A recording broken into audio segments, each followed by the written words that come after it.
बैठक चली है, बार एसोसिएशन के जो पदाधिकारी थे वो थे, लंबे वक्त तक बैठक चली है, क्या कुछ हल निकला सर? देखिए, गत 4-5 दिन पूर्व कचहरी में जो एक दुर्भाग्यपूर्ण घटना घटित हुई थी, उसको लेकर के बनारस बार एसोसिएशन और सेंट्रल बार एसोसिएशन ने 11 सदस्यीय समिति वकीलों की गठित की थी।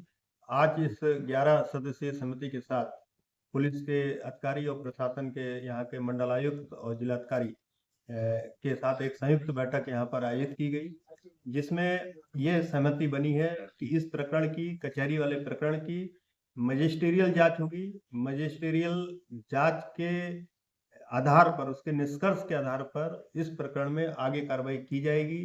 जब तक मजिस्ट्रियल जांच प्रचलित रहेगी, तब तक किसी भी एडवोकेट के विरुद्ध किसी भी तरह की कार्रवाई नहीं की जाएगी।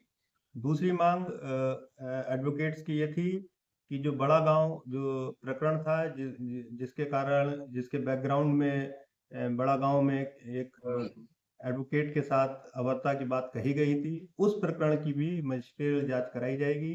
यदि उसमें कोई पुलिसकर्मी दोषी पाया जाएगा तो उस पर भी कार्रवाई की जाएगी। इससे पूर्व एक घटना रथ यात्रा के पास नो एंट्री को लेकर के हुई थी।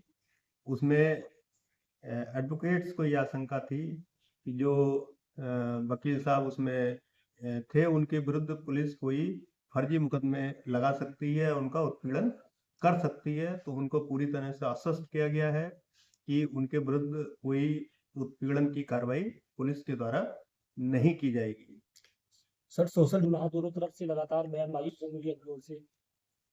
देखिए, इस पे भी मीटिंग के दौरान गहराई से वार्ता हुई और इस पर दोनों पक्षों ने ये सहमति जताई है कि जो भी उत्तेजक बातें सोशल मीडिया पर, चाहे वो हमारे पुलिस विभाग के कर्मचारी हो या कोई इसमें एडवोकेट्स हो, कोई अभद्र टिप्पणी किसी ने की है सोशल मीडिया पर या कोई उत्तेजक बात लिखी है, तो उसको वो तत्काल इसको डिलीट करेंगे और आगे इस तरह की कोई भी बात सोशल मीडिया पर नहीं लिखें। सर, आगे इस कोई घटना ना हो वकीलों और पुलिस के बीच में, इसको लेकर क्या कोई कोऑर्डिनेशन टीम बनाई जा रही है ताकि कोऑर्डिनेशन बना रहे आगे? हाँ, इस पर भी वार्ता हुई है। इसके लिए एक मंथली बैठक हम लोग एडवोकेट्स के साथ करेंगे और जिसमें पुलिस प्रशासन और हमारे ये एडवोकेट सब रहेंगे। उनकी जो भी समस्याएं होंगी उसको हम लोग उस मीटिंग के माध्यम से निस्तारित करने का प्रयास करेंगे। मजिस्ट्रियल जांच में पदाधिकारी भी रहेंगे, बात क्या है? नहीं, मजिस्ट्रियल जांच में मजिस्ट्रेट के द्वारा जांच की जाती है। उनको असिस्ट करने के लिए कुछ लोग हो सकते हैं जो उनको एज एविडेंस उपलब्ध कराएंगे।